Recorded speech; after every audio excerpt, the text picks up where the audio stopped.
Okay, guys, my name is Dr. Sharnael Wolverton Sihon.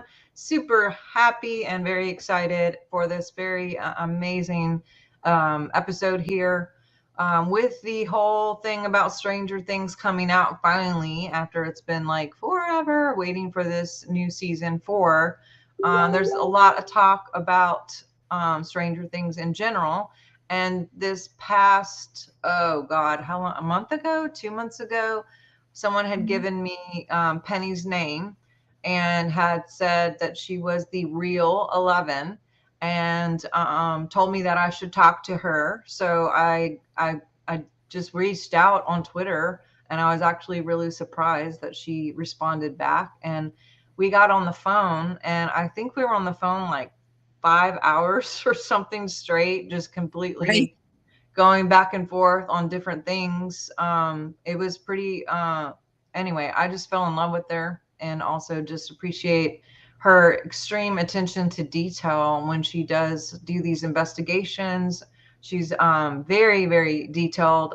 Actually, before I even spoke with her, when I went to her Twitter account, I just went into her profile and happened to see a blog link. So I went to her blog link and there was a lot of stuff there that you guys would be really interested. But what jumped out to me was one specifically with Johnny Depp and River Phoenix, which I think it was titled River Phoenix something. And I was like waking up every morning hearing 21 Jump Street over and over again, not knowing that had any connection with Johnny Depp at the minute. But it kind of just put me on this rabbit trail of looking into all the stuff that was going on with Johnny now. Turns out Penny actually went to school with Johnny, and there's some things that we may talk about, with all of that. But it was connecting a lot of dots of some things that I was looking into, and I was like, oh my God, I got to talk to this lady. So talked to her for about 5 hours, and here we are now. She's agreed to do the show. Super excited. I'm gonna let her give her background, and she has a beautiful presentation to go over to. But while we are here, if you guys could please do me a favor, go to swiftfire.org, get on the newsletter. Want to let you know too that we have our podcast that's up and available now. You can go to swiftfire.org to watch it. We're now on Spotify, Podbean, Amazon, Alexa, iHeartRadio, all of the things now. And we're actually about to go live on television with Fire TV and Roku. So lots of things coming up. But get on the website. And also, if you could please share this, tag your friends and let people get this information, because I know it's going to be a really good show. So without further ado, I am introducing today Penny L.A. Shepard. Super excited to have you here with us, Penny. Also, I didn't actually. I went to the same school as Johnny, but I'm 5 years older than him. But my cousin went to Sunshine Elementary, to Henry D. Perry, and to Miramar with Johnny. And the school that I went to, the Henry D. Perry Middle School in Miramar, is an MK Ultra school. So when I was trying to find pictures of myself, and I've been locked up in a crazy house, enemy of the state, and I didn't have any pictures. So they took everything from me over and over again. I did have some pictures that I had uploaded to the web, so if they were in the air, I had those pictures and I was able to retrieve them. But I saw the picture of Johnny Depp at my junior high school, and I was like, I didn't even know he was in Florida. So I started asking, when I research something, I say who, what, when, where, why, and how. And until I can answer all of those questions effectively, I feel like I haven't, investigated deep enough. And even when I do investigate deeply enough, I revisit it just to make sure, again, what new details do I need to know? So, of course, this trial with Johnny Depp, I'm doing a series on Dave Zubik's Dark Outposts on Fridays. And I started doing, I've been working with Megan Walsh, who's the daughter of John Walsh, America's Most Wanted, since October. This month will be a year that we've worked together. And he has taken her children from her under a corrupt CPS system. And I believe she's just filed in federal court, taking it to another height because civil rights have been severely violated. So I've been working with her and doing interviews with her. And then also I have a series of reports on John and all of his his connections in what I refer to as Hollywood. I call myself a Hollywood reporter. So if you see the first slide on my program, can you see the slides? Let me get it up right here. First of all, too, I want to show this. This is actually me and my mom and my dog in Montauk. That's the main lighthouse there for anybody. But let me go back to Yeah. yours. Yeah. Oh, My I don't have. mom painted pictures of lighthouses. I have such a thing You know, with when I saw lighthouse. that lighthouse, yeah, when I saw the Montauk Lighthouse, my mom painted pictures of lighthouses. So I was wondering how she was. I know she's affiliated because she was a nurse, and I believe she volunteered for MK Ultra, but she's also a Hitler baby. They made a lot of children with blood from the people from the Third Reich. They either actually had sex with them or they were given babies under Joseph Mengele. They created all of these little babies. So Yeah. when I saw that lighthouse, I was like, oh my God, was my mom there? But they developed it in 45, so my mom would have been 15 at 45, but she was definitely indoctrinated into this program. My grandmother was a singer, and both of their names were Millie. So in Stranger Things, Millie Bobby Brown plays the character 11. So Well, as I was, go ahead.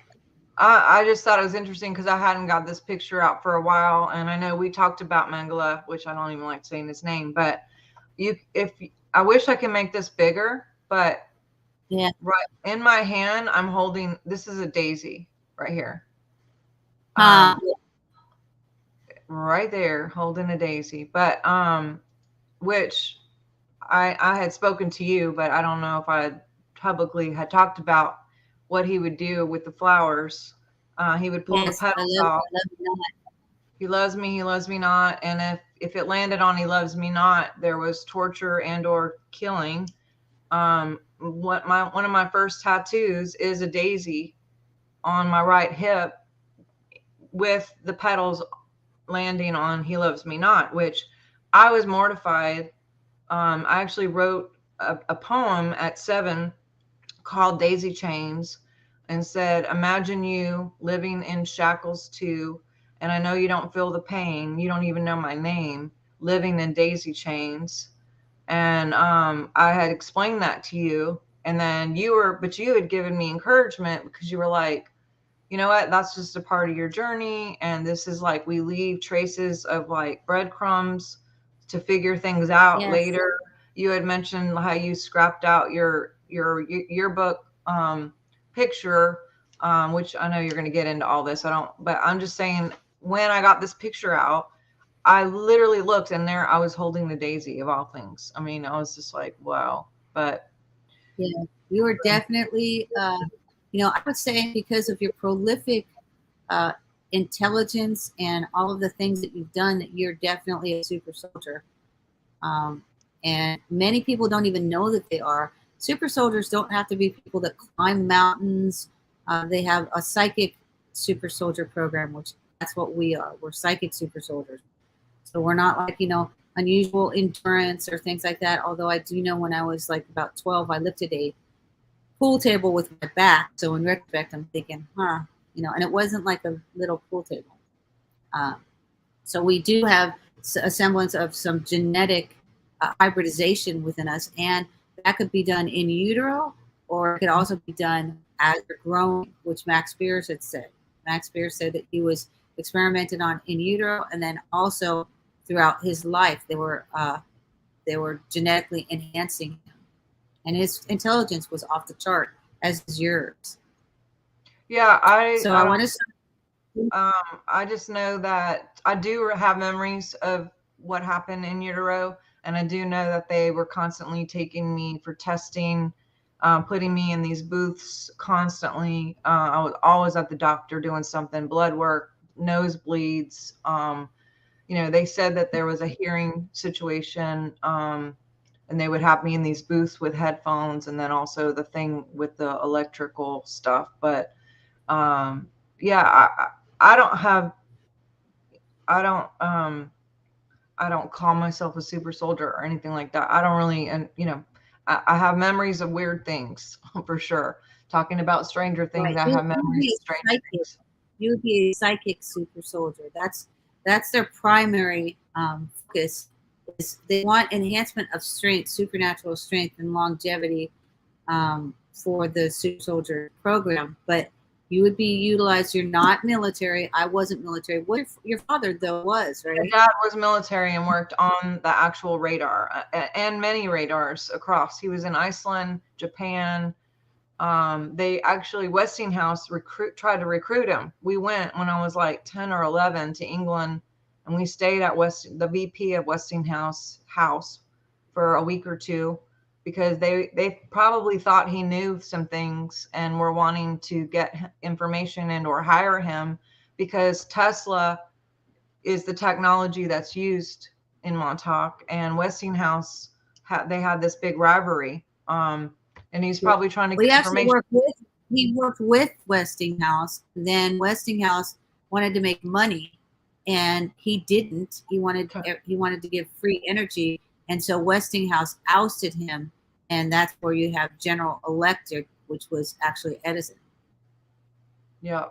So Dad didn't take the job, and we left. And I know a lot of strange information about the radars for whatever reason. I know like the span and different anything. But tell me your background. Let's for people who don't know you or aren't familiar with you, let's talk about you. I'd love to hear. Just give us a little bit of your background, your bio, and I want to hear too about the John situation and just give us the whole thing. Let's go. I'm excited.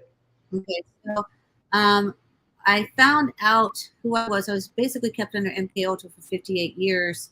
I found out that my family are Hitler's Eichmanns, Mengeles, as in Joseph Mengele, and Spears, as in Albert Spears, who was Hitler's Minister of War, in my travel from March of 2016 when I started regaining memories, which I was at 58. So I do what I do. I take phone calls from people all over the world to try and help them remember things if they want to remember. That's my mission. I can't do that for them, but I can guide them to certain things that will help embellish some of those lost memories. And I must say, if you're going to engage in using my methodology, you have to be pretty strong-minded and acutely aware of some of these satanic factions, which you will be viewing. Otherwise, it could be detrimental to your health.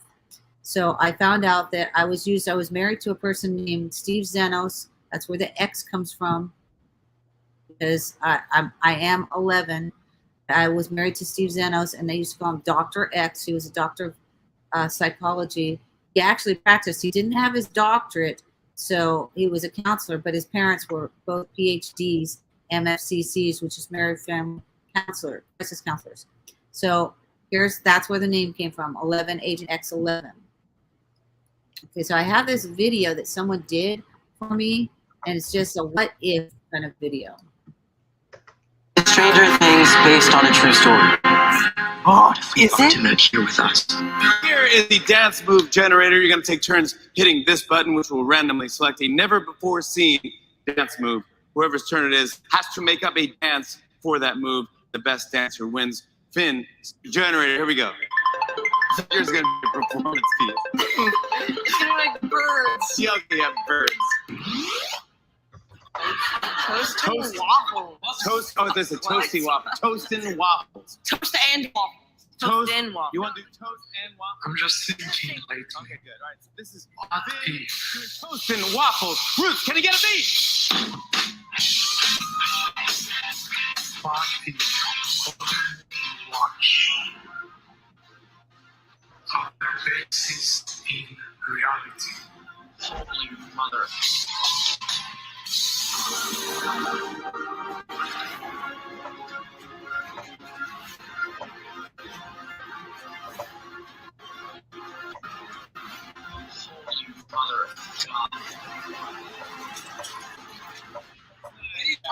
It sounded like you're a Macarena. He was doing a Macarena, then he ate a sandwich. All right, here we go.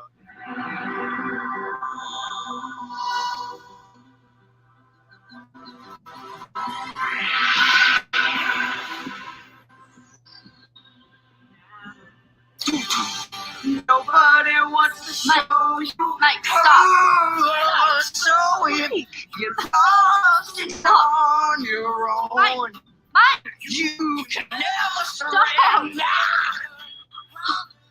You don't like it? No. Installed an alarm activated the moment I opened the door. What's wrong?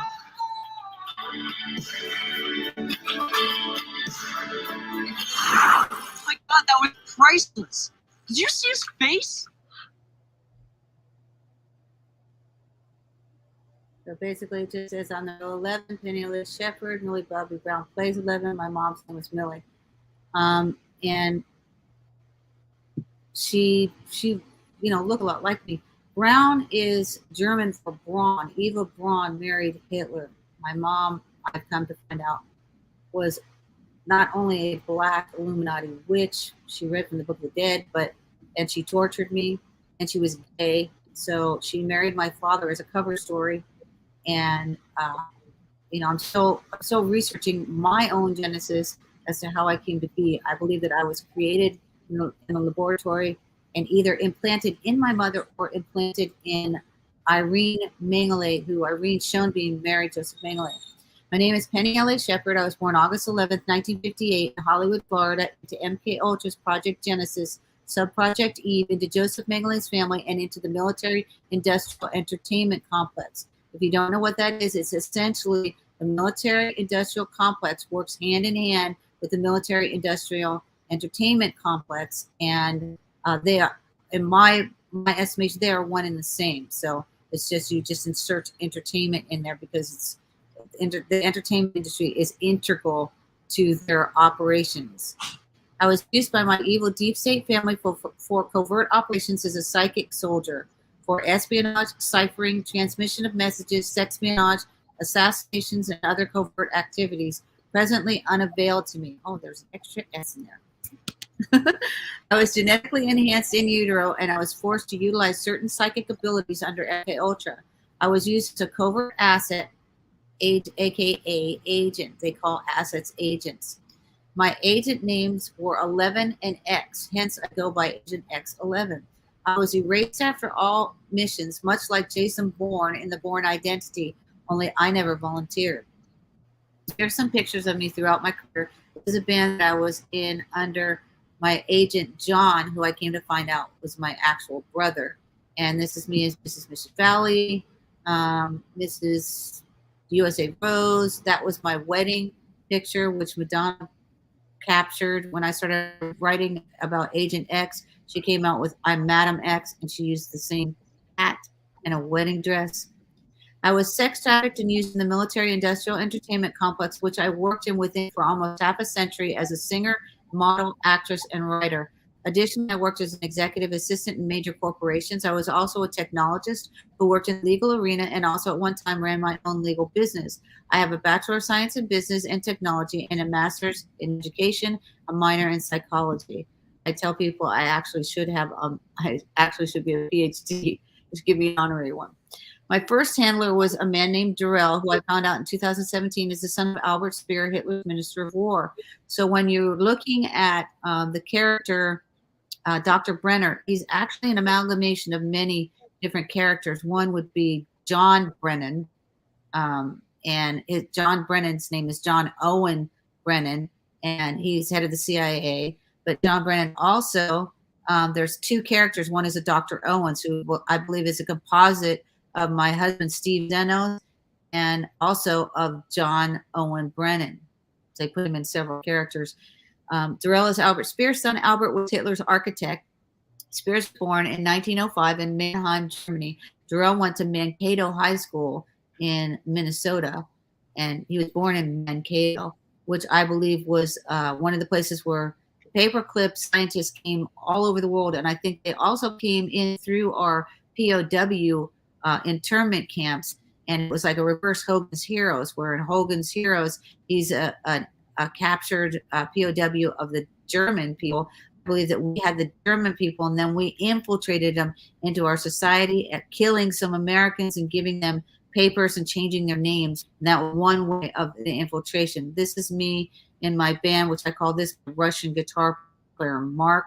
And that is one of my bass players. I had many bands, so I ran my own bands, and I also had agents. This was Jarrell's band called Big Business. Apparently, I was the big business because they were sex trafficking and utilizing me as an agent. This is my husband, who was also my guitar player. I had a band called Stranger. Xenos means stranger. This is Steve. This is my drummer, Bob Bowman, and Steve. I'm not sure who these two guys are, but that's them in high school. And as you see, Steve has a tie that's cut off. He's looking at inside of his pants. My next handler, husband, Steve Xenos, he was a therapist with a master's in psychology. His friends called him Dr. X. Xenos means stranger. I was literally Mrs. Stranger. Steve ran his parents' psychology practice. Both his parents were MFCC, marriage family crisis counselors, for over 38 years. They used NLP, neuro-linguistic programming, on me, hypnosis. It's one of the most powerful forms of hypnosis that exists, and took my DNA. Babies and clones were made from my ovum and fetuses. The Xenos family, I came to find out this last year, worked with Dr. Jolie West and Margaret Singer, both MK Ultra handlers who worked with Alan Dulles, head of the CIA under Kennedy and head of MK Ultra. And they also worked with Sidney Gottlieb, who ran biowarfare under MK Ultra, and he was contracted basically to do all their covert activities. But one of the main things he had was under the Bay of Pigs to try and kill, they call it whacking the beard, Castro, with a bio weapon.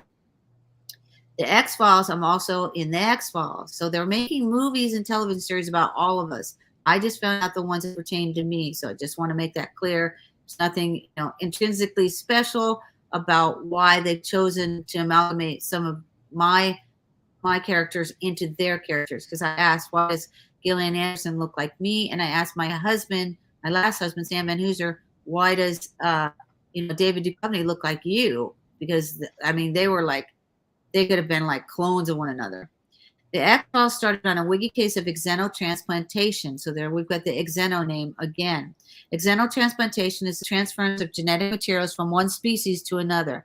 I married Steve Xenos. He had his master's again in psychology, and his friends called him Dr. X, like Dr. Xavier. And I'm a trained MK Ultra psychic super soldier. And when I say this, it's not like, hey, Penny, what color shirt am I wearing? It's not like that. It's very complex. I know things in advance, which have helped me survive and escape. I call it escapado, some of the contrived things that happened on me, but I always ended up back with a handler who they all knew. And that's one thing I didn't understand either. Everybody knows everybody. That's one thing my brother John told me. My second husband, Sam Van Hooser, looked like David Duchovny. He had been a sheriff at one time, an EMT, a Carlsbad, California sergeant, a trained drug recognition expert, DRE, and a detective. He did work on some X-Files. He interfaced with the entertainment industry, CIA, DIA, NSA, DEA, and FBI. So I finally got Sam's yearbook. It was very difficult to try and find it. I had to buy it on eBay. That was like 2 years ago. And here's Sam. His hair is a little bit lightened. There's David Duchovny. And there's David when he's growing up. And there's Sam. That's the only pictures that I have because they took all my pictures. So Sam Van Hooser was my second husband, a handler and a spy, an intel agent, Carlsbad PD sergeant, retired, and he worked X-Files for Deep State CIA. And he also knew my brother John, which I didn't know that at the time. I introduced him to him. I thought I was having an affair with my agent, not my brother. So here's Gillian Anderson and me, and there's Irene Millay and me. And then this right here is David Duchovny and my stepson, Daniel Van Hooser, who at one point I was at his grandmother's house, and I saw this portrait on the wall. I said, oh, that's a great picture of Daniel. She said, that's not Daniel, that's Sam. So they look at one point like they could be cloned with one another too. And then this is Mitch Pilecki. He plays A.D. Skinner. And when I went to go find out what my husband's badge number was after I had moved to Texas, where I reside in a remote region, I had to get my driver's license. And I called the Carlsbad, sent a message to Carlsbad PD. But I was looking, I wanted to talk to the chief of police. And I found out, instead, I found out that 3 months after my husband died, This guy became the chief of police in Carlsbad, but not Carlsbad, California, Carlsbad, New Mexico, which is the surrounding area is Roswell. This guy's name is Sean Skinner. Wait, did you say Carlsbad? Carlsbad, California, but there's a Carlsbad, New Mexico, and there's also a straight Carlsbad, line. Germany, Right. which we lived right by there. Like when we were stationed in Germany, but I didn't know there was one in California. I believe these Carlsbads are named after the Germany one. Huh. So Okay.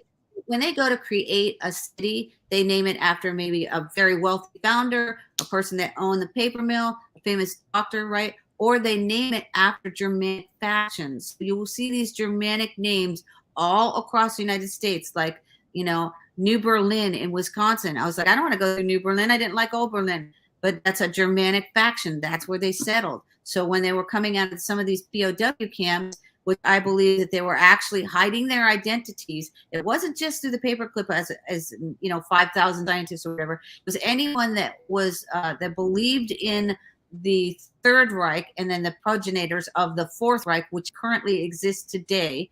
They were given new names from Germany, the Germanic factions, and they were spread across the United States. So Florida was one of the most prolific hubs of Germans because they were running the space program there from Werner von Braun, and then they also had the Cuban faction, they had the MOG faction, and the CIA faction. So they had more agents in Florida than they did in Langley. And these are two of my, I started putting together these like collages. I encourage you, if you're trying to get your memories back, start doing any kind of artwork, writing. Writing and research is instrumental to regaining your memories. And it was interesting because in the season 4 episode, they're talking about, they put her through what's called the Nina Project, which my brother has an adopted daughter named Nina. And they put her through the Nina Project in order for her to regain her memories. And that's how they said she can regain her power if she knows what happened. And that's been the premise of my life since I left in March of 2016 at 58, is to try and regain those memories. And I know I will be regaining those memories until I die, because it's 58 years of memories that were taken. If you add in all the minutes and seconds that transpired in those 58 years, you know, but you have to want to have these memories back. If you don't want to have the memories back, that's okay. But if you do, be prepared that they will be shocking, and you have to have the fortitude and the psychological acumen to be able to withstand some of the things that you will be going through, because it's not an easy journey. And, you know, I asked God to reveal myself to me, and it's been a process since 2015. So 2020 would be 5 years, about 7 years now. And I believe we're currently in Revelations, because more and more people, they're being revealed what happened to them. Their memories are coming back. So that's an incredible gift for humanity. So I say MK Ultra is mind control. It's the primary tool of the New World Order. MK Ultra has many such definitions. And I have a different definition of MK Ultra. I believe that it is the broad-based tool of the New World Order, which it means that everyone on the earth at some point has been mind manipulated by books, media, you know, governance, religion. So if you've been, or, you know, now that we have television, you've been manipulated to the Mockingbird media. So at some point there has been mind control perpetrated upon you. That does not mean that you were a super soldier that was tortured and they took, you know, that you became dissociative identity disorder or multiple personality disorder because you were actually using covert operations. But it is a broad-based term and faction, which it is the tool of the New World Order to control your mind. And this is implemented throughout the world. You see it in communist China. You see it also in Russia as well, because the Russian mind control is prevalent. And Manchuria, China created the Manchurian Candidate. So one of the smaller definitions of MK Ultra is called manufactured killers utilizing lethal tradecraft requiring assassination.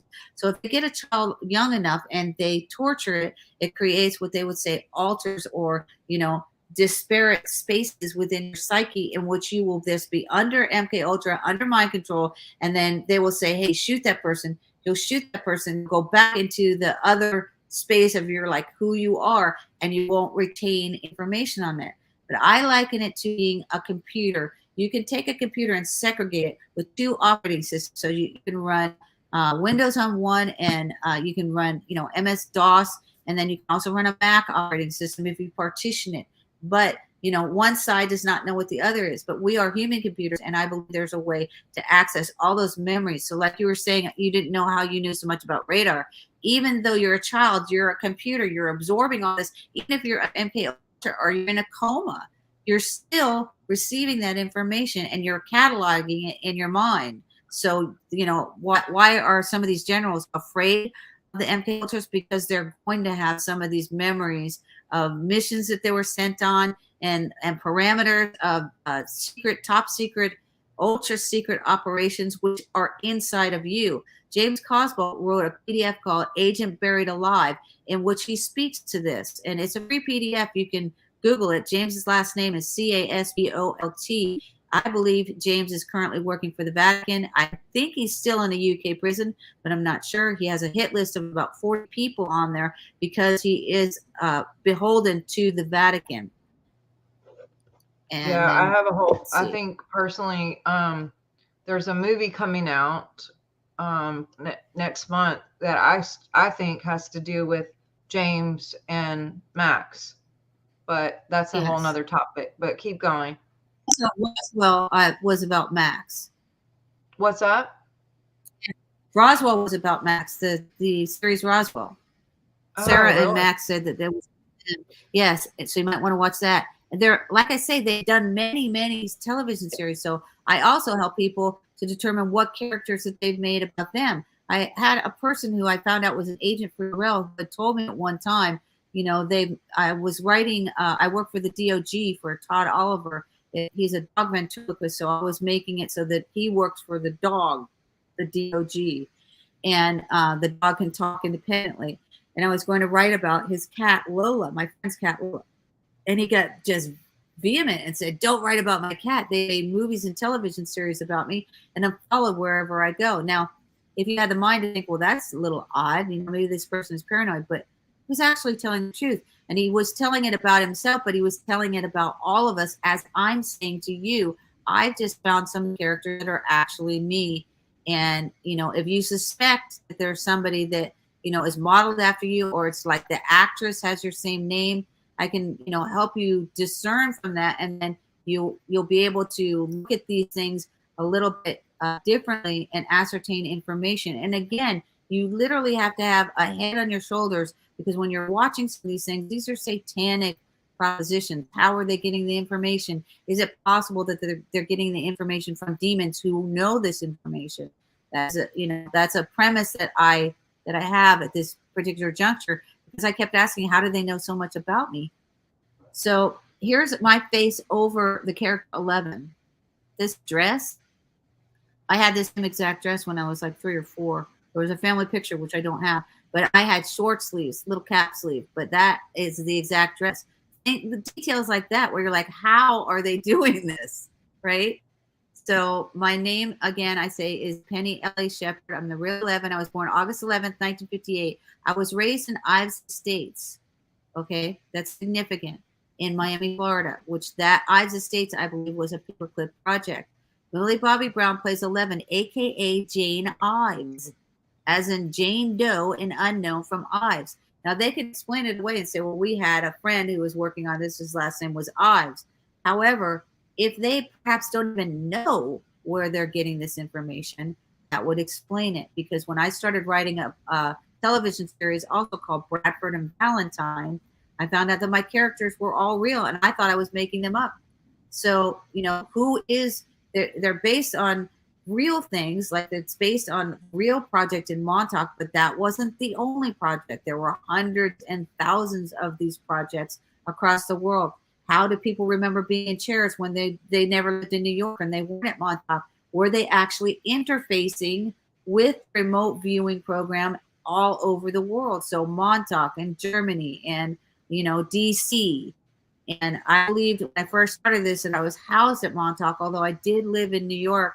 I attended New York University for a year. I studied under Stella Adler, who she studied with Lee Strasberg under Stanislavski, who was called the originator of method acting. But if you see what he actually did, he created Russian mind control. It took him 40 years, and he worked with Lenin. He was funded by Lenin. So that means that method acting is a form of spy training, and it's also a form of MK Ultra Russian mind control. So and here's my last slide on this, and I'm just going to throw this out here before we end. I know we got a little bit more time. I'm on Facebook, I'm on LinkedIn, I'm on Twitter, I'm on Instagram, I'm on Telegram, and I'm on Signal. I run 2 MK Ultra research groups on Facebook. One is called See Me Now, MK Ultra Agent X11, and the other one is MK Ultra Stranger Things Agent X11. I talk to people all over the world about MK Ultra, and I write a blog about Satanic Hollywood, which you can find at shepardentertainment.blogspot.com. If you wish to contact me, please text my phone and say who you are. I will not answer unless you're in my contacts. My phone number is 619-779-9771. My email is my name, Shepard, Shepard, the word entertainment @gmail.com. And on Twitter, I'm Shepard out because apparently I was in and now I'm out. Agent X11 Stranger Things is on IG. I'm Shepard out and Agent.11 because they nuked my other account. Yeah, they did mine too. Oh, did it freeze up? Oh, are you there? Yes. Oh, okay. It froze up again. I heard you nuked, and they nuked your other channel, and then it bleeped out. Yes, they nuked a lot of my accounts, so I just kept going on, and my main account has still been there, Shepard out, and it's just I've been on Twitter since 2016, and when I was waking up and knowing what I know, I'm heavily shadow banned, so I only have about 7,000 followers on one of my accounts. Yeah, and that's where I found you. A friend of mine had told me to go look, and you guys go check out her blog. I mean, so many great, amazing details. Again, even about what's going on, what happened with the River Phoenix situation, which, like I said, I kept waking up and hearing 21 Jump Street. I didn't know what it was. And, I was watching a little bit of this distraction situation going on with what just ended, I guess, yesterday or whatever ish, yes. with Johnny Depp and all that. And was just watching it with a grain of salt, but then also in the middle, because I went to your blog and I've always been fascinated with the whole situation with River Phoenix, and remembered after reading your blog that he was at Johnny's place when that happened, and it was on October 31st, with some sort of sacrifice situation for him to get like bonus points in the celebrity situation. I don't know how much you want to speak on that, but well, I've been doing I have not actually been covering the trial. What I've been covering on Dave Zulick's show, I'm on Fridays from 10 to 1 Central Standard Time. I have about 3 hours. Sometimes I do 2, sometimes I do 3. And I've been covering all of his associations. So Winona Ryder is in Stranger Things, and Winona Ryder was his girlfriend. Winona Ryder has some epic connections. One is to Ginsburg, who formed NAMBLA, the Boy Love organization, and then also who's the other one? It was her godfather. It was another prolific. Oh, Timothy Leary. Timothy Leary was her godfather. Timothy Leary was a psychologist, and he did LSD. He was a proponent of that. So, and she also was raised in a cult, basically. And they went and lived on some, commune for many years. She didn't have books, and she said her favorite book was Catcher in the Rye, which Catcher in the Rye, as you well know, is a book for MK Ultra assassins. It's very well known. In the conspiracy theory, he kept buying Catcher in the Rye, and his partner, the girl that he had gone to, she says, "You have hundreds of these books." He says, "Yes, I know." He said, "There's more underneath the bed." She said, "Have you read it?" And he said, "No, I've never read it. I need one of them to feel safe."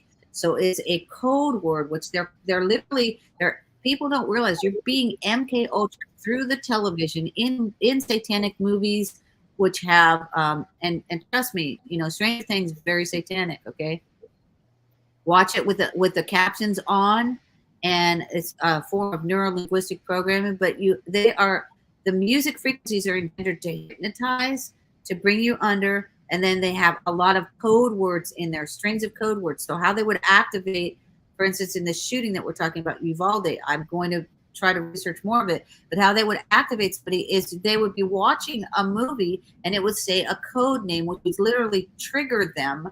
And then they would go out and shoot and kill people in the mass shootings. So I did my master's thesis on school shootings. But I didn't know then, I wasn't awake. I didn't know that they were MK Ultra propositions. So they will code you with many different things. When I was in Mexico, I wrote a song called Let's Go to Mexico when I was with my husband, Steve Zenos. And I was also with my brother, David, who I've now come to find out that he was an MK Ultra, and he also had Voice to Skull in him. He wrote an unpublished book entitled The Whistleblower about the Vatican, Bush, and my family. And he was murdered on a high satanic holiday in Mission Valley, in Mission Beach, April 28th, 2007. It was a strategized hit. Was this individual part of MS-13 or some faction thereof that was contracted in some, in some sphere to be able to go down and murder my brother? And my other brother said, yeah, he died protecting a woman. Now I know that woman was actually me, because after he wrote The Whistleblower, they did was a standard protocol. They said that he was crazy. They disavowed him of his home. He got divorced. He said that everything in his life had been contrived in the government plan. All these things are true. But when you hear it for the first time, you're like, gee, that sounds a little suspect, until it happens to you. And then when it happens to you, you're like, oh, wow, this is an actual protocol that they do when you start waking up. This happened also to Megan Walsh when she started asking questions about her brother Adam and his murder. And then she asked, hey, Dad, do you have any ties to Epstein? Subsequently thereafter, they say she's crazy. She's a drug addict. She's, inappropriate, that her father sells her house out from under her and takes her children from her. This is all contrived. Her father has ties to the CIA. He presented her in front of Reagan when she was 2. She's also related somehow to Drew Barrymore, like a distant cousin. Her mom's middle name is Drew, so that's first names become last names become first names or middle names. That's how we keep together the lineage in the Hispanic culture. They just keep all the names, but in just ours, like we will take just like Albert Spears, Britney Spears, Max Spears. Yes, they're all from that lineage. Now, what people don't understand is there's a spelling divergency. Some people are like, well, my name is Johnson with an O, not an E. I'm like, really? Because you all came originally from the clan of the sons of John. Are you blood related? No. But are you genealogically linked through that clan name? Yes. Are all Smiths related? No. But the Smiths were the Schmitz.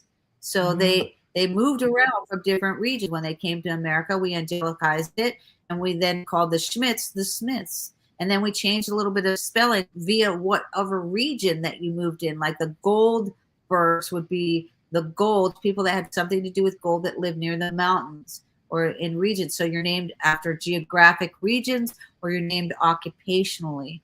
And like the Bakers were bakers. The bakers in Germany were called the Beckers. So when they came over here, the spelling divergencies. So you have Spear, which is S-P-E-E-R, and then you have Spears, Max Spears, which is S-P-I-E-R, which actually, if you look at it, it's the Spires family. They're spies. And his grandfather was a spy. He was in POW in Japan. And then when he came back, he was a prolific actor, and he acted in he acted in a thing called Danger Man. He was in one season of that. And that made all sense to me, because Danger Man is where they open up the program and they say, yes, it's about NATO having spies. And what happened with Max? He died 8 days after the NATO summit in Warsaw, Poland. And so they're telling us that all these movies are real, or they're hiding the fact that it's real, but they're all real, that's what I speak upon. I speak upon the military industrial entertainment complex, because they're giving militarized strategized intel in books, in movies, in theatrical productions, in music. They're utilizing the frequency of music as well. Yes, and so a couple things I want to say. One thing is, and I had talked to you about some of this, but not all of it, is part of my triggering and/or memories of stuff of investigating was, the whole Ryan Gosling connection with Max, and that's a whole show, honestly. And if you guys haven't seen that show, I will put. Do you mean what's that? Bloom? Do you mean Orlando Bloom? No, Orlando Bloom.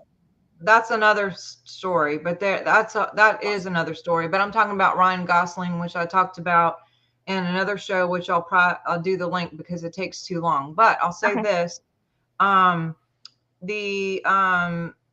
it's interesting because I couldn't watch anything with Ryan for a long time. Found out some things that were connected to Max.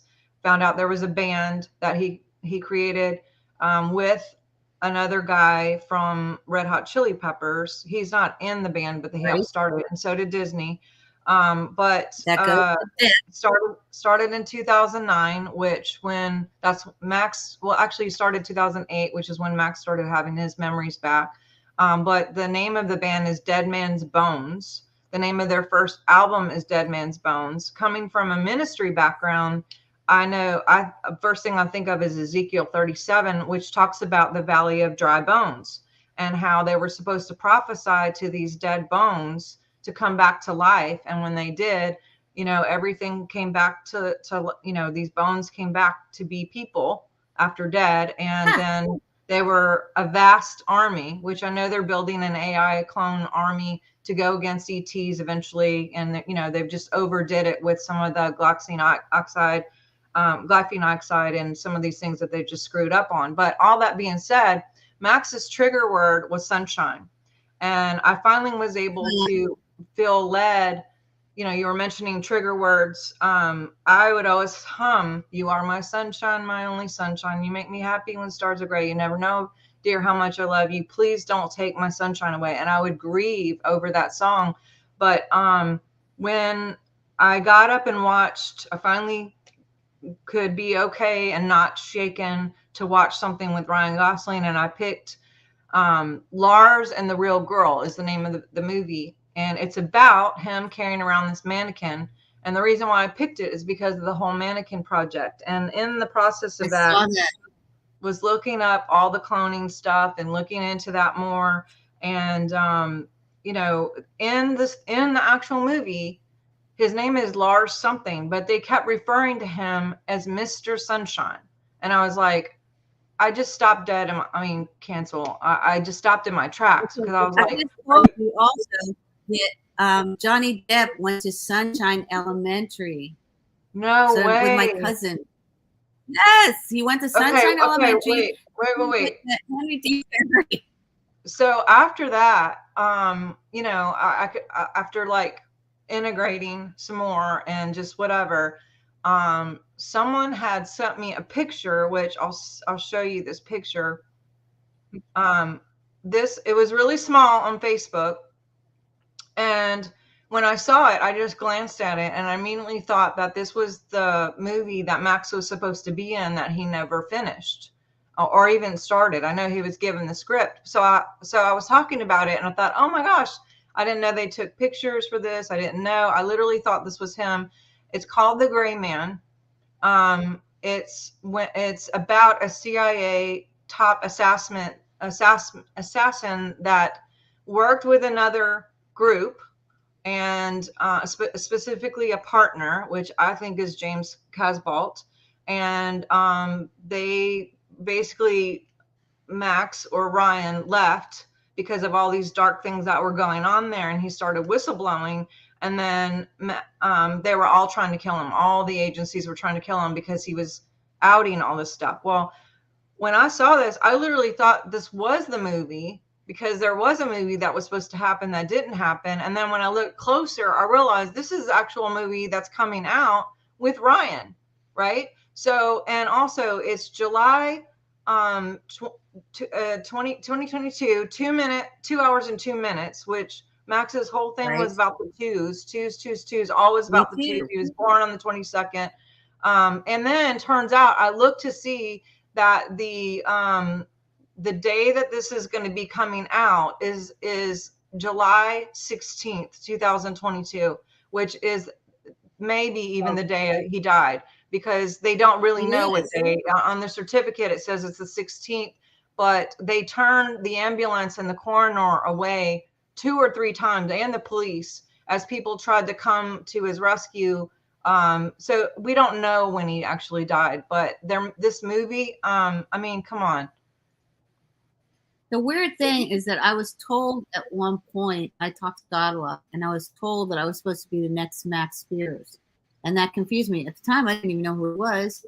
And it's like, this doesn't make any sense, because Max was born in 1976, and I was born in 1958. So how am I supposed to be the next Max Spears? But Max was going to talk about the entertainment industry. Well, yeah, he was supposed to be along. He was supposed to be with Bloom, and that Bloom went on to do his stuff. And I know that he's connected to Katy Perry, which is connected to John. You're John. Orlando was actually Max's best friend. They did everything together, vacation together as kids with families. And Orlando's connected to Johnny Depp. Went to school together, and then also was actually his godfather, because he went to go get christened in Canterbury, which when I went there, they stole my purse. No coincidence. They stole your purse in Canterbury? I went to Canterbury, and I went to the bathroom, and they stole my purse. I'm probably trying to figure out who I was or whatever. In the actual church, yes. But anyway, so I go and I just Google this movie because I wanted to know more about it. And when I get to the 1 minute mark of the trailer, literally, it said the guy who's playing James, I think it's James, this is just my opinion, is the guy who plays Thor. I'm trying to remember the guy's name. But anyway, Ryan says to the guy on the telephone, "I'm beginning to not like you." And then Thor, I forget his real name, says back to him something like, "That's just how it goes, sunshine." He literally says sunshine again. And I'm like, are they calling him sunshine in every freaking movie? I don't know. I've only seen a few. But again, the trigger words, right? Talk a little bit. I know you mentioned Winona. And also it's interesting, you know, she did stuff with Ethan Hawke, which Ethan Hawke's daughter is in Stranger Things. That's interesting. But and then you mentioned too the trigger words. You know, Denzel has a movie that was about assassinations with trigger words. Yes, and that is quite an interesting movie to watch. But talk about twinning, because I know you mentioned John and you brothers, and like what for the audience, explain twinning. Right. I think there are many different kinds of twinning. Okay, so one would be a genetic twinning. Another would be like what happened with Max Spears and Orlando Bloom at that church where I believe that was Thomas Beckett's church where he died there. They basically decapitated him and his blood still on the floor. And what I had heard them say was that that they got molested by one of the bishops in that church, and then Max consciousness was copied and was transferred into Orlando Bloom. So they can literally copy your consciousness, upload it through mind mapping, put it into a satellite, and then download it into a clone body. But there was a transference between Orlando Bloom, who transferred his consciousness, or he didn't do it, but it was transferred into Max, and then Max's consciousness was transferred into Orlando Bloom. So that's another form of like twinning. And then one would be like a genetic twinning, and then another one would be I asked, was I paired with my agent? So when I was in Branson, and things were being revealed to me, and I had a temptation driving my car from the group, the Temptations, and I was writing Bradford Valentine. So I saw the Bradford Inn, I pull in, and then I say, what is the premise of this place? And they say, it's the Bradford pair, kind of like the Pelican Brief, right? And so I say out loud, I say, am I paired with my agent? So that pairing is a different thing, because I'm told that John is twinned with Michael Aquino. So the twinning could be two things. It could be a genetic twinning that they created, and then it could also be that they uploaded the consciousness, and so that there's two consciousnesses in the same body with the epigenetic memories, the conscious memories of a lifetime. So if you were maybe twinned with him, or you were paired with him at some point where you're in one of these chairs, he's in another one, and you're paired with him, you're sharing the conscious memories of one another. You're shared. Now with John, I don't know if there's a difference between pairing or twinning. I would think there is, because I'm not twinned with Michael Aquino, but I know John is, and John also goes by the AKA Satan Yahweh. He's head of MK Ultra. So he works in the deep underground military bases with the popes, with the presidents, in these deep, dark, dank associations. And when Alex Jones went to Bohemian Grove, I listened to that tape, and it indeed sounded like John's voice saying, "Are you going to burn me again?" Wait, these what? are things. When Alex Jones went to Bohemian Grove, he said he broke in. He didn't. He was invited as part of the Hair Club, HERR. He was invited because you don't break into Bohemian Grove. There's too much, too many guarded regions for, and high security for presidential, presidential hopefuls or past presidents and CEOs. They all have their own, own guards. So you don't break into Bohemian Grove. And he recorded one of the ceremonies, and the voice came from there, said, "Are you going to burn me again?" And I said, "Oh my God, that sounds like John's voice," because as a singer, I can recognize the frequency in someone's voice. I can walk by a television and say who's acting without looking at the person, because I identify with frequency, because I could sound like pretty much anyone. I can hear it on the phone. Yeah, I can hear it on the phone. They showed me a clone of John at a Starbucks, and my sister-in-law is like, "What are you seeing?" So that means she knew that clone was coming in there. I got coordinates on my phone when I was at a church called Willow Creek in Illinois, in Barrington, Illinois, and I got coordinates on my phone. I went to the Starbucks and I waited, and then before this clone came in, my sister-in-law calls me and says, "What are you seeing?" She's like the sister of my sister-in-law, my former sister-in-law. And I said, "It's John," but it's not. I say, he's younger. I mean, everything about him, his fat fingers, his legs, his hair, everything. It was John. And I say, but he doesn't sound like him. The timbre in his voice is different because John has a very gravelly voice. I said, and, it's not him. I said, I can't approach. He doesn't know me. And she said to me, "No, you can't approach." Meaning that she knew that there was a clone there. And then I look, and this is how, when people say, "Hey, how are you 11?" or how do you do things? How are you receiving information? So my grandniece put on Facebook, "Drink water, turn around." I'm like, I'm already in the rabbit hole. So I drink water, I turn around, a car, a Chrysler comes through the drive-through. I snap a picture of it because I know I'm in trouble. I'm going to get thrown into a crazy house. The license plate was P48 5150. 5150 is a police code for when you send somebody involuntarily into a psychiatric facility. P48 is Penny for, and then 88 is Heil Hitler. Penny for Hitler, we're going to 5150 you. And that's what happened the very next day. Wow. So if you want to know how do MK Ultras, and you're a psychic soldier, whether you say you are or not, I know you are. So just put it out there. But that's how we do things. It's not just an intuitive knowing. We are literally reading the signs and we're seeing things. It's not like I'm a prophet or anything like that. I refer to myself as maybe a time traveler, because when they put you in the chair, you see past events, present events, and future events. So you're availed of that knowledge. And again, like a computer, you're like click, click, click, which is why I tell people when you're watching these movies, be very careful, because I don't want you to have a psychotic break, but be very careful. And then, start and stop them, take breaks from it, take pictures of it, keep the captions on, because that's how we record things. We record things in mnemonic pictures, pictograms of what happened at that precise moment. If you're listening to a song, all of a sudden you'll be taken right back to that moment in time that you first heard that song. When you're picking the flowers, right? All of a sudden you look at the picture like, dang, right? You're taken back to that moment in time. And we remote view through pictures. So you see this, not just a symbology, but I was trained to look at the picture and say, what was that person thinking? Where did they come from? Where are they going? Who are they talking to? Again, the who, what, when, where, why, and how.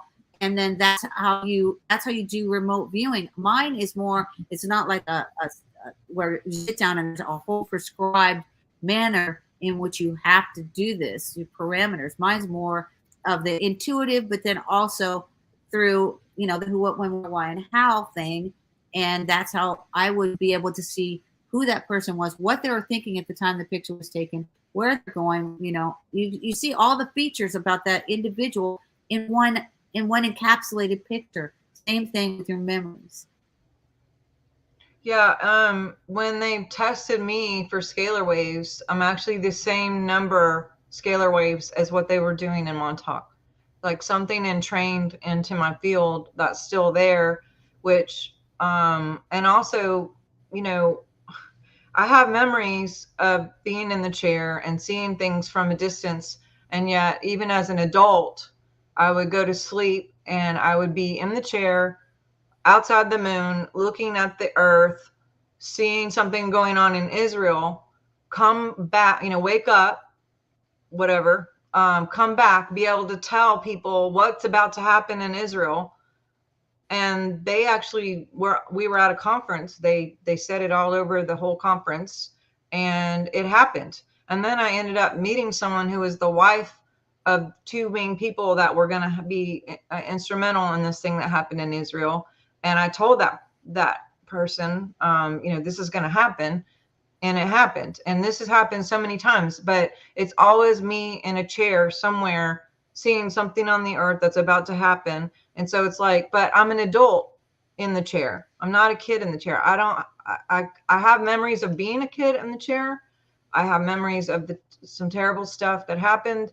And what's really too interesting is I didn't even believe in mediums, or, I don't on purpose try to seek out dead people. I personally think that's illegal. If they show up, that's different, because there's permission and, whatever they, I don't believe in time and space. I think everyone can be seen if you have eyes to see and ears to hear. But I don't believe in like sitting there doing a seance to like try to get someone back or whatever. But satanic or any kind of, tarot cards or, what God made for good, Satan uses for evil. So pizza by its very nature is a good thing. Okay. But they've utilized it to make it a horrible thing. So people are literally like getting freaked out by things that are good things. So it depends on, technology is not a bad thing. It enables you and I to be speaking right now. And it enables, many of your followers to be able to hear what your guests are saying. Technology is a good thing. It's how you use that technology. Yes.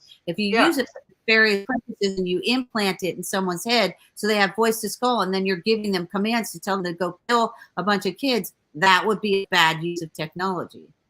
Right. Well, and the what's interesting is I was interviewing someone for my show who happened to be a medium that is on Netflix. And I had only talked about my situation 3 years ago, one time. And it wasn't even like, this is the topic of conversation. I was on another person's show talking about my book, and there was like a little blip in there about Montauk, not much, maybe 20 minutes of it or whatever. But otherwise, there wasn't anything out there for anyone. And this guy had picked up that Max was with me, and all this stuff that Max was saying, different things, referring to now, and anyway, and it's been multiple people. Like when I met my hairdresser that cut my hair in 11th grade. Haven't talked to her in however many years. I'm 51, so that's a long time ago. But she had saw something on Facebook regarding my biofeedback and was like wanting to get a session basically. And she said that she was very intuitive and moving into the medical field for intuitive stuff. And I said, well, let's trade. So when she contacts me and we do my session, she's like, why do I see you in a chair with this thing on your head and like electricity going to your head? She had no knowledge of Stranger Things. She had no knowledge of anything that had ever happened to me. She was mortified to even say it out loud. And even in my chart for astrology, it comes up Pluto with Jupiter and Mercury and all this stuff that happened. Jupiter would be amplifying Pluto, which is the dark, occult, whatever things during that time of transit in my younger years. And then also, I believe it was Mercury that had something to do with high tech and time travel. And, I have massive amounts of journals all about time. I was obsessed with time, constantly writing about time. As a little kid, 7 years old, 6 years old, you shouldn't. What's that? I wrote a song called We Only Have Time. I sing it in a Jamaican accent. One thing that we were talking about also, though, which you helped me, was you had said that you had felt Max in your body, like, felt his countenance in your body. And I shared with you that happened to me twice. And one of the times was when I was at the JW Marriott, and they had done, I found out that I thought it was a failed television series. It's called P.S. I Love You with Greg Evigan. And I was doing a scene with Greg Evigan, which I don't know if it ever made it into the pilot or not, because I can't find it. And it was weird. The one that I found was in Russian. And I was like, okay, that's weird. And so I did this scene in one of the shops there at the JW Marriott. And I felt John's face on my face. I felt all of his inflection, and I felt the heaviness of him. I was like a size 6 then. And I felt the heaviness of him literally like walking with my feet. And so when we had talked about that, I was like, that happened to me. It happened to me 2 times. And the one time, so I go back and I look, and that's how I find out. Because I thought it was John sending me Greg Evigan, because Greg Evigan was my 2 dads. So that's John saying my dad is your dad, right? Your dad that you grew up with, not your dad. Your dad's my dad. My dad's Joseph Mengele. My actual dad's not my dad either. And that's what I perceived of it years later. Then I found out that when I started writing Agent X11, when I was in the crazy house, I started doing the artwork for it and everything. Madonna comes out with that she's Madam X, which seriously, are you married to anybody with the X name? But, and I believe that I'm somehow twinned with Madonna. Now, I think maybe we came out of maybe the same batch, which, for in vitro fertilization. I don't know how her mom, appeared to be prolifically healthy, although she died of cancer. But in the fertilization sphere, I don't know how many children they had. Then I find out when I read Chris's book, her brother, that the father was in the military and he had high secret clearance. So in X-Files, they talk about one child is basically sacrificed to this, one or maybe more than one. But Chris had said that his father came home one day with showed him a brand new tank and and said, you cannot tell anyone about this because this is top secret. And so he didn't mention it. I think Madonna's dad is still alive. But the unusual thing was that Madonna is born, I'm born August 11th, 1958. Madonna's born August 16th, 1958. And I was told to go watch the X-Files. A friend of mine, I'm like, hey, go watch a couple of X-Files, call me in the morning.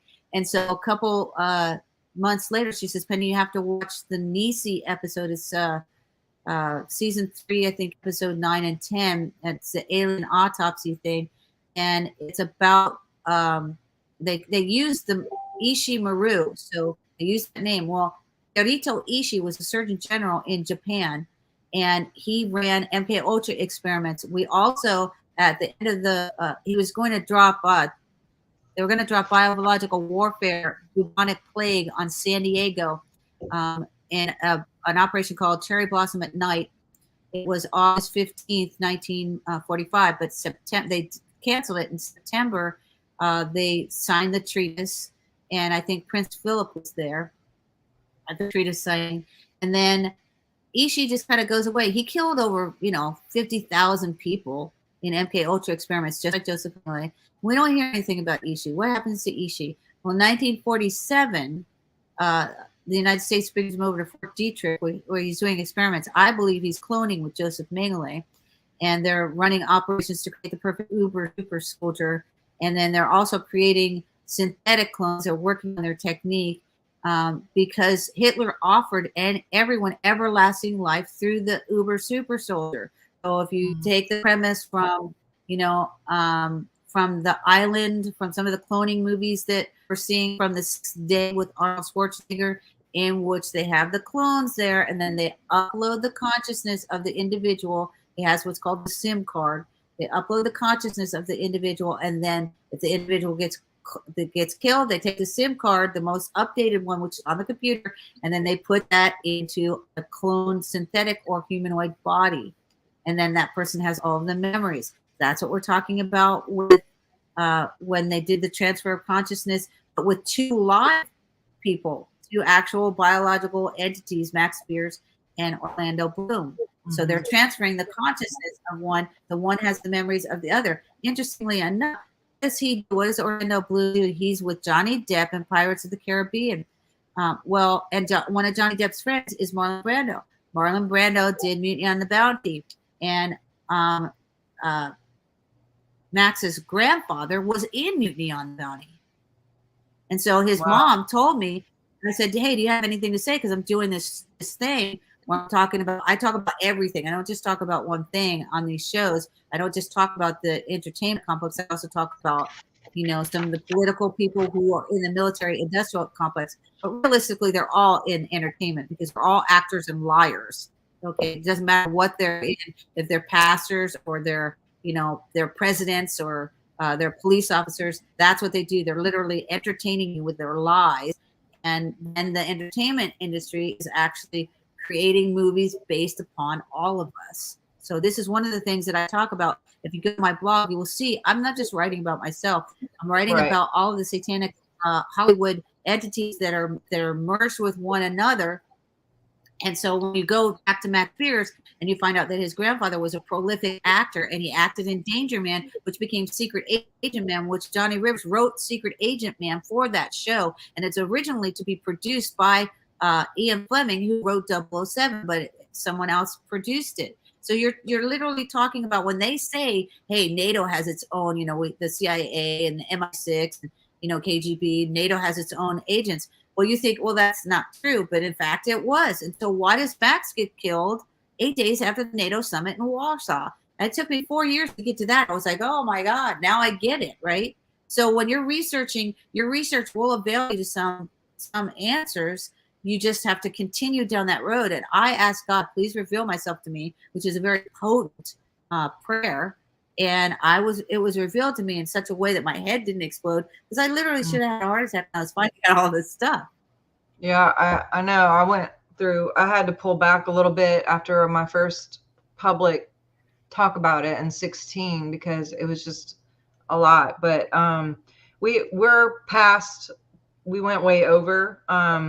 But someone was asking, when did I get my memories or how did they trigger? I've always had my memories. So they're, it's just, I just didn't talk about it except for to my family and what have you. So it didn't like they just started happening.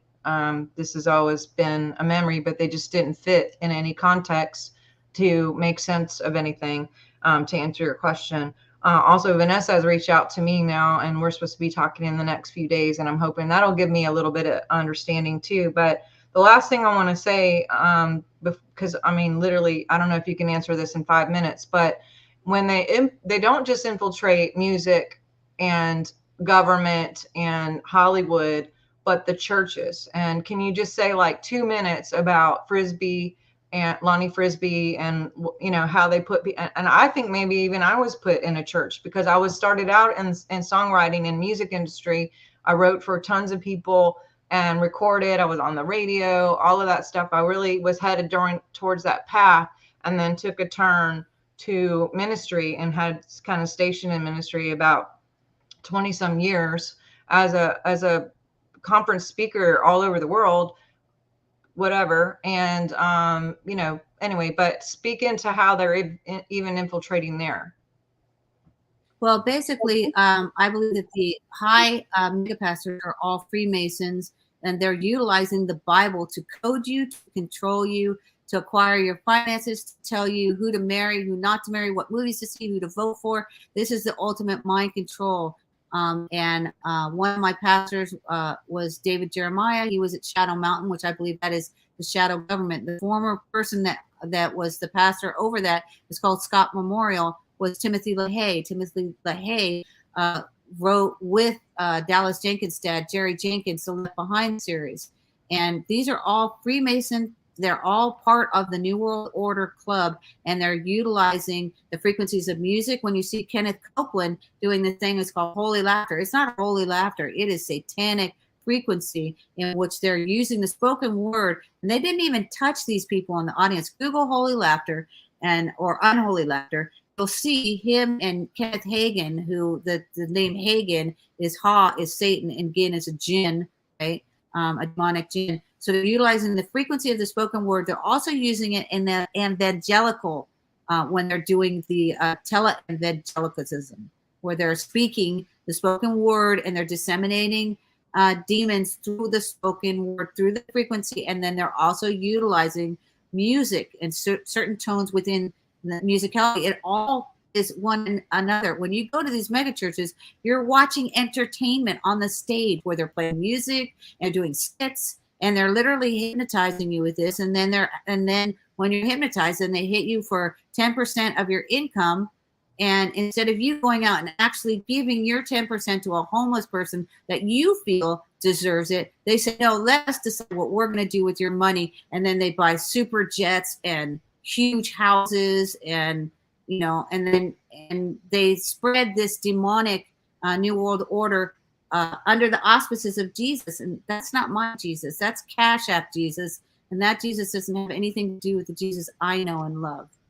Well, if you, I can't even listen to the music because it's so programming to be victim, to wait on some outside thing to help you. Like Superman's going to come, Jesus is going to come, whoever, the white hats, whatever. And the music is just like, oh, please help me. I'm terrible. I'm wretched. It's so, dependence, a lot of dependence on the shepherd situation. What does that say for you and I that were in the industry? We were singers, we were writers. That was that was my life for a very long time. That was my life. That was everything I did. I don't listen to music either. On occasion, I will throw a song at somebody to enlighten them and make them happy, or to prove my point. But I don't listen to music. And what does that say? Well, can you speak a little bit about Lonnie Frisbee and that whole situation, or is that like not a topic? Yes. The person, Lonnie Frisbee, he was the head of, basically he was the spearhead of the Jesus Freak movement in California. And at one point he lived in Costa Mesa, and he actually helped Chuck Smith found Calvary Chapel. I attended Calvary Chapel, and Lonnie must have met me there, which I just didn't know that he met me there, and I'm thinking about it. But when I broke up with Terrell, I remember picking him up, hitchhiking. I had a one-night stand with him. And then when, 40, 50 years later, he died of AIDS, by the way. He was gay. He had a wife, but most of them are gay. And I believe what he was doing was he was collecting people at Chuck's house, because he'd go and get these homeless guys and then bring them there. And I think they were having sex, and they were doing drugs, because it was the flower power thing. And then also Chuck Lorre's Harvest started from that. And that's also the offshoot of the Harvest Bible Chapel with when I attended there, James McDonald's church. So Lonnie Frisbee was, I believe he was actually an asset of the CIA. He was in San Francisco and in the gay scene. And I believe somehow he hooked up with Michael Aquino. I'm not sure how. I don't know. I haven't investigated that further. All I know is that, I started researching the auspices of that Jesus Freak movement, to which the Children of God were, a cult that was created in I don't know if it was a coffee house, but it was created in Huntington Beach. So you're talking about an industry which I believe that Jesus Freak movement was actually created by the CIA, just like flower power, to actually create debauchery and then utilize mind control techniques, because you see these pastors right now are sex trafficking children, and like Rick Warren's kid killed himself. I think Rick Warren's child was probably sex trafficked to the Clintons because they came to his church. I attended Rick's church. I attended Greg's church. I was, I had to get my, if you will, my MK Ultra fix. You're thinking that you're meeting Jesus there. You're not. You're actually, he resides within you. That frequency of the light is in you. It's either in you or it's not in you. It's, not something that you can buy at a Sunday service. And basically what they're doing is they're MK Ultraing you. They're holding you under a control, and then they will utilize the Bible to trigger you, do nefarious deeds. Yeah, it's pretty sad. Honestly, I just, again, I gotta end it. I don't want to end it. I could talk to you all day. I just think when I see myself as that little kid and think about some of the stuff that happened, I can finally even look at this without completely having a breakdown. But yeah, I think we're all finding each other where more things are coming to light. More people are connecting the dots by us talking about these things. Just by looking at the comments, there's a lot of people who can relate and or making their own connections. But before we go, I just want to remind everybody, go to swiftfire.org, get on the newsletter. We have a lot of really good things coming up that I think you guys are going to be interested in. I'd love to have you back, Penny. And please, one more time, just tell everybody where they can find you. I'm going to put your slide up here too, so people can see that. But I thank you very much for the opportunity to speak on your platform, and I thank you for everything that you're doing, because you're truly opening up people's eyes, and I believe that we all need to start speaking with one another. So if you need to contact me, or you have any experiences that you want to speak about regarding MK Ultra, or targeting or sex trafficking, my phone number is 619-779-9771.